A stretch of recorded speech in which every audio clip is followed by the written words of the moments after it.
sintonizan en este momento, que hablamos con el doctor Larry Gómez sobre trastornos psicóticos. Vámonos al pueblo.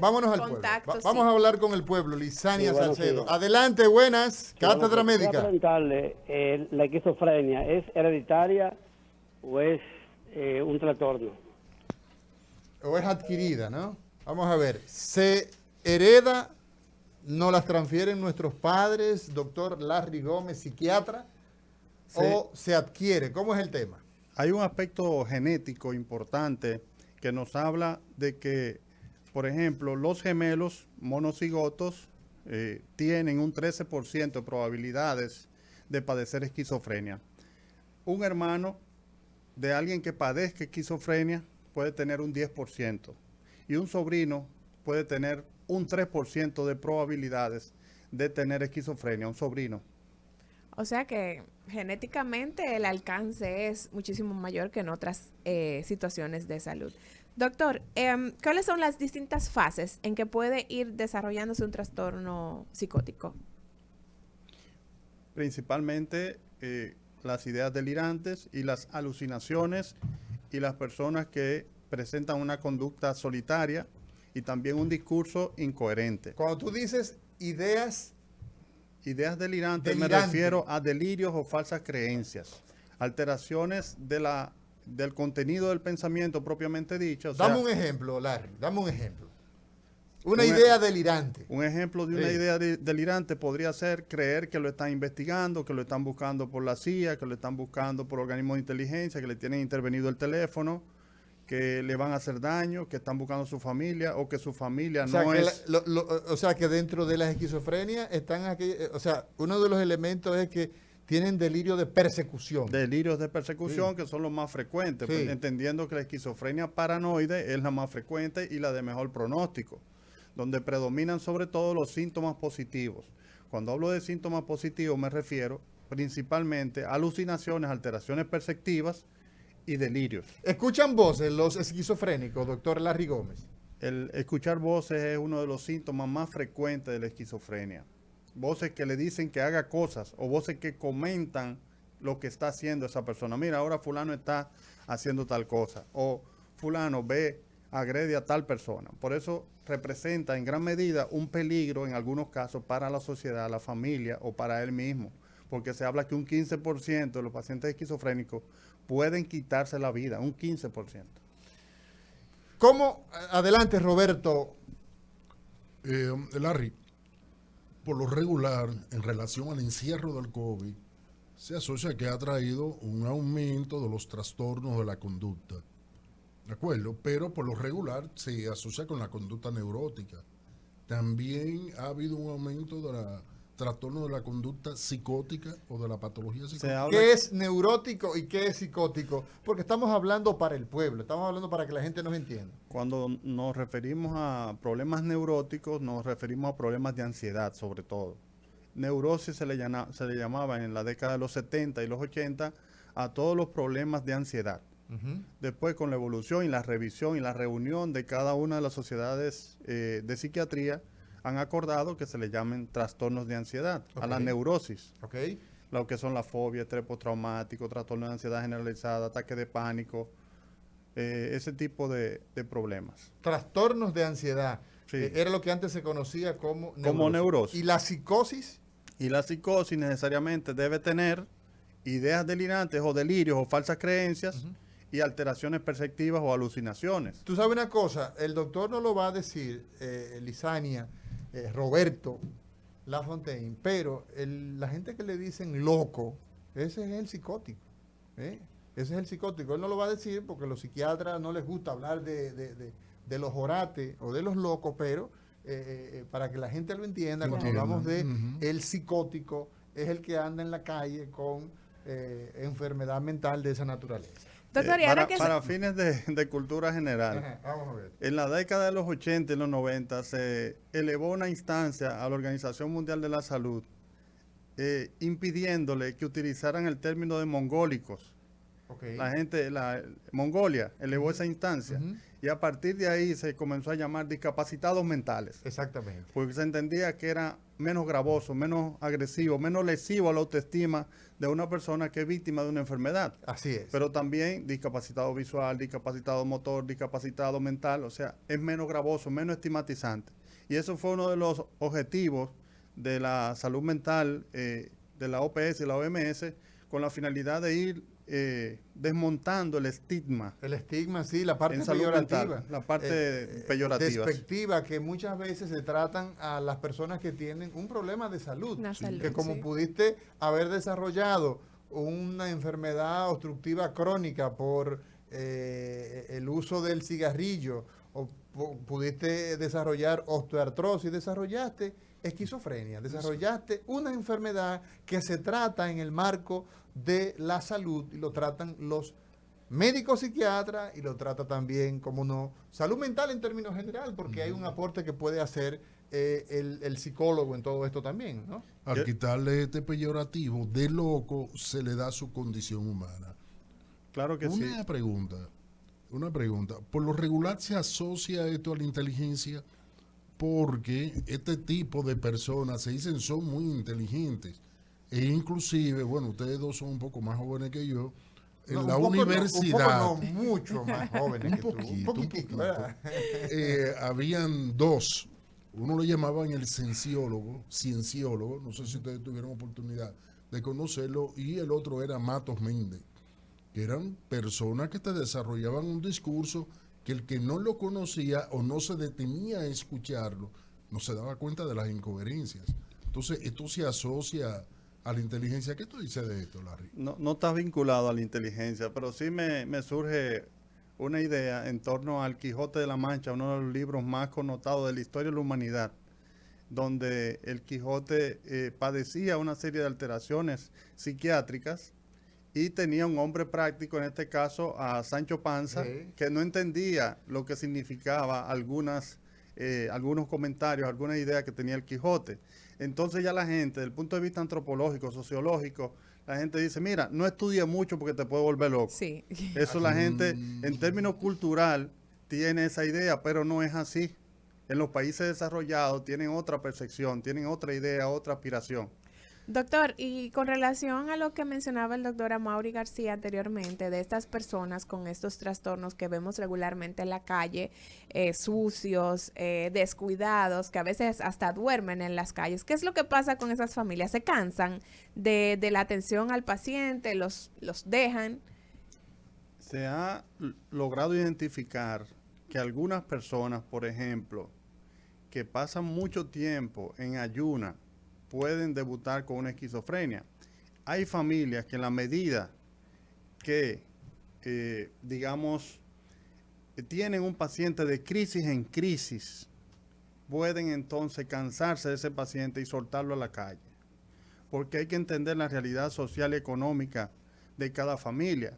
Todavía al día de hoy yo fui a un lugar X y solté varios pacientes que lo tenían en un patio, parte atrás, y le garanticé los medicamentos, porque todavía lo tenían en cepos y estamos en el 2022.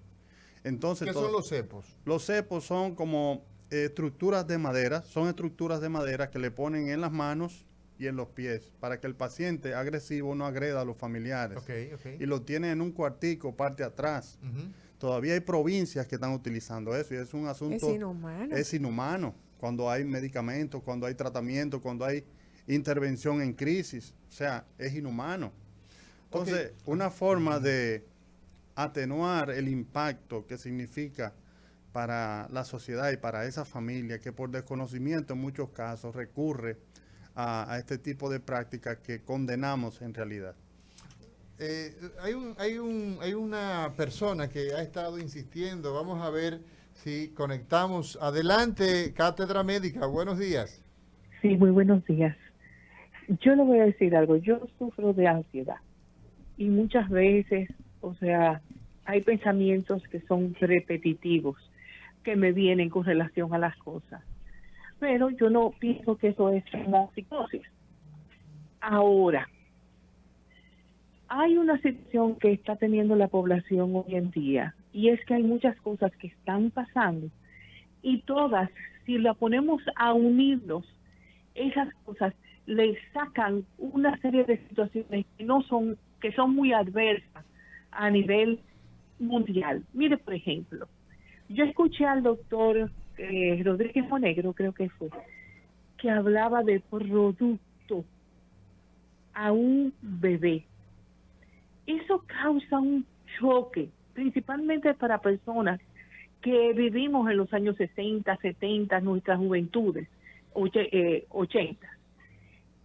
Nos causa un choque tan grande que entonces hace un pensamiento obsesivo el buscar información con relación a eso. Yo quiero saber de qué manera nosotros podemos ayudar a esas personas de mi edad, porque noto que es algo que lo he oído en varias amistades, de personas, por ejemplo, mujeres como yo, sensibles, y que están escuchando esto y cada día sienten mayor presión, mayor ansiedad, y a veces hasta se desconectan porque no pueden lidiar con esa situación, por un problema generalizado social en personas sensibles. No sé si me hice entender, ojalá que sí, pero ojalá que también sirva, porque yo sé que ahí afuera hay muchas mujeres que lo sienten y no lo dicen. Muy bien. Adelante, Lisania. Bien, doctor. Me surge la inquietud de si esta enfermedad, primero que nos indique cuál es la manera de tratar, el tratamiento que se le da a estos pacientes y si con estos tratamientos la enfermedad puede ser curable. Hablar de curación en psiquiatría hay que tomarlo con mucho cuidado, con pinzas. En el caso de la esquizofrenia, nosotros hablamos de una remisión parcial, de una mejoría parcial de los síntomas. Y eso quiere decir, por ejemplo, que si el paciente estaba agresivo y no lo está, es una mejoría. Si el paciente, por ejemplo, no se aseaba, no se bañaba y ya se está bañando solo, es una mejoría. Si el paciente escuchaba voces y ya no lo escucha, es una mejoría. Si el paciente arregla su habitación y hace actividades en la casa de colaboración con su familia, es una mejoría. De manera que la mejoría en psiquiatría es relativa. No podemos hablar, en el caso de la esquizofrenia, de una mejoría absoluta. Hay una persona, por ejemplo, que se llamó John Nash, que falleció hace un tiempo, que ganó un premio Nobel de Economía, John Nash. Y de hecho se hizo una película, The Beautiful Mind, o Mente Brillante. Lógicamente lo que se expresa en esa película no se corresponde necesariamente con lo que evidencia una persona con esquizofrenia, pero se acerca un poco, y eso quiere decir que para ser llamativo el cine tiene que ponerle algunas pinceladas que sea atractivo, porque no es para médicos, ni estudiantes de medicina, ni de psicología, pero ese es un caso muy particular. La mayoría de los pacientes mejoran significativamente, sobre todo los paranoides, los que tienen esquizofrenia paranoide, a diferencia de los esquizofrénicos que tienen, por ejemplo, esquizofrenia indiferenciada, desorganizada o catatónica, que son donde predominan sobre todo la asociabilidad, donde el paciente no socializa, donde el paciente se mantiene solitario, donde habla solo, donde se deteriora. Son los típicos pacientes que están buscando los zafacones, que están por ahí desaliñados, Ese es el descuidados. catatónico, ¿no? Ese es el desorganizado. Ok. Una pregunta, Larry. La esquizofrenia y la criminalidad. ¿Qué relación existe entre una persona que tiene un trastorno de esta naturaleza, donde tú dices que es un paciente que puede escuchar voces y esas voces pues pueden inducirlo ¿cuál es la relación existente entre esta enfermedad y que finalmente una persona pues termine siendo actos delictivos? Ya eso hay que verlo en el contexto, por ejemplo, una persona que consuma sustancia y que debute con esquizofrenia, habría que hacer una evaluación, 3 psiquiatras para determinar si efectivamente eso atenúa la sentencia o aumenta, sirve como agravante o como atenuante. Entonces, hay una relación entre violencia, criminalidad en personas que tienen, por ejemplo, alteraciones genéticas. Eso sí se ha demostrado. Se hablaba del supermacho. Entonces, usted recuerda que se hablaba que tenía una serie de cromosomas de más y que tenía entonces un comportamiento antisocial. Pero en términos de esquizofrenia y criminalidad no hay mucha vinculación. Anteriormente, por dictaduras y por régimen autoritario, a toda la persona que era disidente de un régimen lo mandaban para el psiquiátrico, lo mandaban a un centro, porque entendían que una forma de preservar la vida de algunos familiares era recluirlo ahí hasta tanto baje un poco la marea política. Pero no hay una relación directa entre esquizofrenia y criminalidad, no la hay. Doctor, estamos aquí, el doctor Lafontaine, doctora Mauri García y esta servidora. No paso de estar aquí hablando con usted a de repente mañana comenzar a tener delirios o a perder, a tener esta alteración de la realidad. ¿Cuáles son estas primeras manifestaciones que me pueden decir a mí, espérate, puedo tener un problema de salud mental a largo plazo, entonces debo hacer tal cosa? ¿Cuáles son esas manifestaciones a las que debo poner atención? No hay una forma de prevenir eso. Eso es producto del azar. Como muchas enfermedades, producto del destino. Ahora, como le dije, hay estresores que se ha demostrado que favorecen la aparición. Le dije el consumo de sustancias, una familia que tenga predisposición genética y estresores muy fuertes como por ejemplo el fallecimiento de un familiar o algunas personas que han incorporado al ejército o a otros lugares donde reciben mucho estrés. Pero no se ha podido determinar realmente cuál es el origen. Incluso han comparado desde el punto de vista de la complexión física. Se habla de que los lectosómicos, las personas delgadas, tienen mayor probabilidad de padecer esquizofrenia, rectifico. También se habla de que los pícnicos, los gorditos y bajitos, tienen mayor probabilidad de depresión. Son estudios comparativos en torno a la complexión física, al fenotipo. Exacto, a la apariencia física. A la apariencia física. Sí. Se habla incluso que los esquizofrénicos es más frecuente en invierno, en lugares donde hace mucho frío, en invierno, y los depresivos en verano. O sea, es muy probable que los africanos no hayan sido objeto de estudio y solamente se han estudiado los países nórdicos, los escandinavos, donde tienen un desarrollo desde el punto de vista saludable amplísimo. Vamos a ver qué dice la gente. Roberto, ¿qué te parece? Adelante, buenas. Sí, buenos días. Si quisiera preguntarle, una persona que le digan, usted está presa, y se convierte como un loco, porque yo vi un paciente, una señora que le dijeron que está presa por un robo que hizo un banco. No sé si te recuerda, una señora ahí, un apellido raro ahí. En este caso, más bien, no hacen un trastorno psicótico propiamente, sino hacen un trastorno adaptativo. Un trastorno adaptativo es que por los nervios que le provoca esta situación, pueden hacer cosas que no quieran hacer, pueden incluso impactar significativamente en el estado de ánimo de esa persona y quedarse bloqueada, quedarse inhibida totalmente, porque le están dando una noticia que ella no esperaba. Generalmente el trastorno adaptativo es un trastorno donde la persona es desbordada por el estresor. O sea, no puede manejar ese estresor de verse en un futuro encerrada y entonces puede también hacer cosas que no quiera hacer necesariamente. Sí. Larry, tú tocaste una arista que no se puede pasar por alto. Mira, pocas personas tienen la suerte que tienen a Mauri y Liz, de que coinciden los valores estéticos de la sociedad occidental con la alimentación que llevan. Entonces, por lo tanto, nos vemos obligados a hacer el famoso ayuno que tú mencionaste ahorita, y lo mencionaste como un elemento que pudiera ser un detonante para una psicosis. ¿Qué tan frecuente se da esto? Es muy frecuente, digamos de un 5 o 7% aproximadamente, que personas que pueden debutar como esquizofrénicos o como bipolares, algunos, principalmente personas que practican la religión pentecostés, que tienen 3, 4 y 5 días sin ingerir alimentos, sin un ayuno prolongado, y esto genera un desbalance neuroquímico y un desbalance hormonal que en algunos casos puede, y con el precedente de familiares que tienen enfermedad mental, podrían entonces debutar con una enfermedad, sea psicótica, o sea, correspondiente a la esquizofrenia, o sea, del estado de ánimo. Pero el ayuno para conservar la figura no es tan agresivo para poder ser un detonante de esta. No, porque todo el cuerpo humano es un equilibrio. Si usted altera esa homeostasis, ese equilibrio, entonces podría debutar con alteraciones no solamente metabólicas, sino también alteraciones mentales.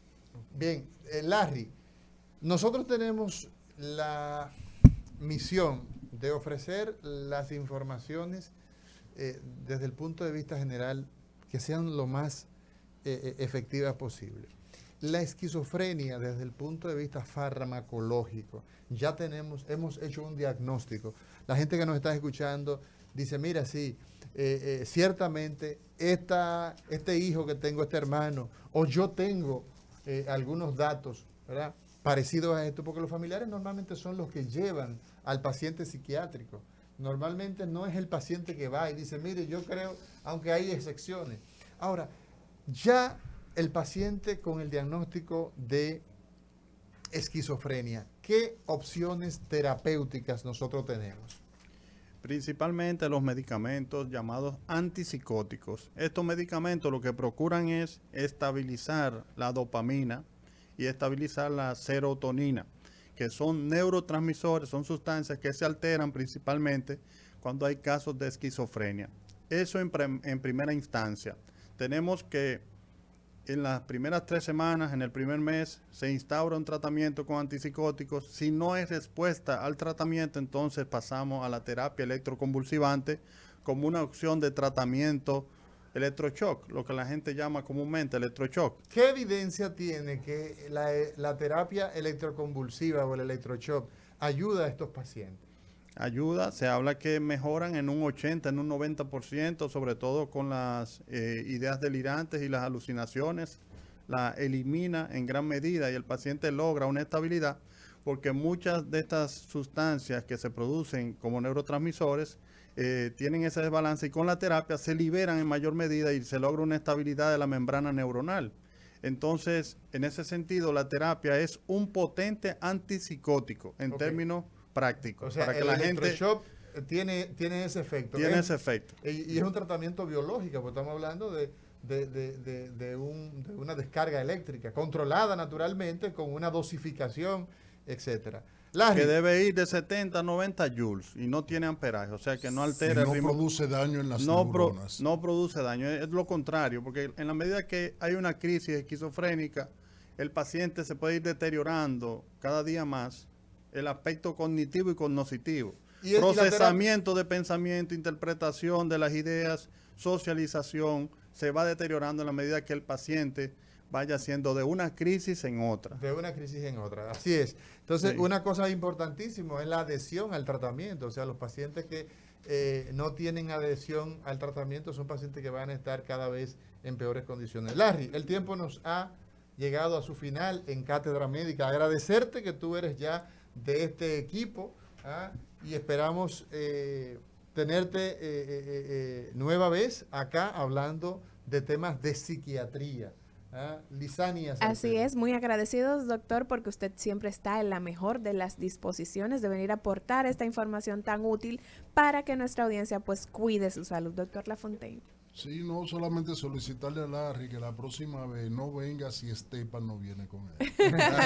Mira, ¿tú sabes quién te manda saludos? Sí. Melvis, a ti, Roberto Lafontaine, el doctor Melquis Pavel. No me digas el eso. Cardiólogo, quien es originario de Elías Piña. Él nos dice que gracias por lo que nosotros pues estamos haciendo con el tema de la jornada, ¿no? La jornada humanitaria. Y él dice que va a estar evaluando todos los pacientes que falten, las evaluaciones cardiovasculares. Así que muchas gracias, doctor Melquis Pavel. Un gran abrazo a través de estas ondas hercianas. Así es. Doctor Lafontaine, licenciada Lisania Salcedo, doctor Larry Gómez, hoy hablando de esquizofrenia. Mañana será otro día. Señor director, disponga usted. Cátedra Médica, porque la salud merece respeto.